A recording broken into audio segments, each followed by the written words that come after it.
Welcome to Burlap Teachers. Enjoy the video. In this video, I will explain how to adjust your Jeep JK parking brake. First, gather your essential tools. You will need a reliable jack, sturdy jack stands, and a lug wrench for wheel removal. Additionally, have a 10mm wrench and a flathead screwdriver ready.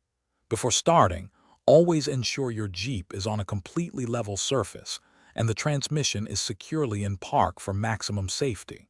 This preparation is crucial for a smooth adjustment process.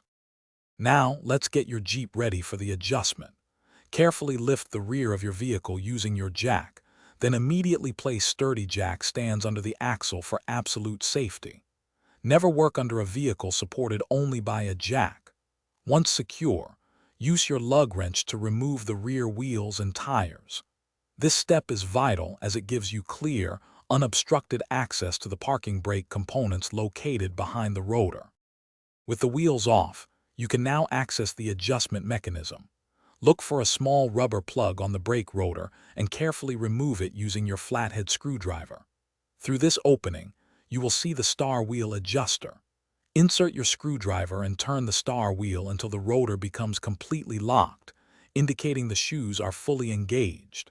Then, back off the star wheel by precisely 10 clicks to ensure the rotor can spin freely without drag. Finally, it is time to reassemble and test your work. Reinstall the rubber plugs into the rotors, then mount your wheels and tires back onto the Jeep. Carefully lower your vehicle from the jack stands. Inside the cabin, engage the parking brake lever. It should feel firm and engage properly within about 4 to 7 clicks. For a final check, test the parking brake on a slight incline to confirm it holds your Jeep securely in place. Thanks for watching. Consider subscribing if this video helped you.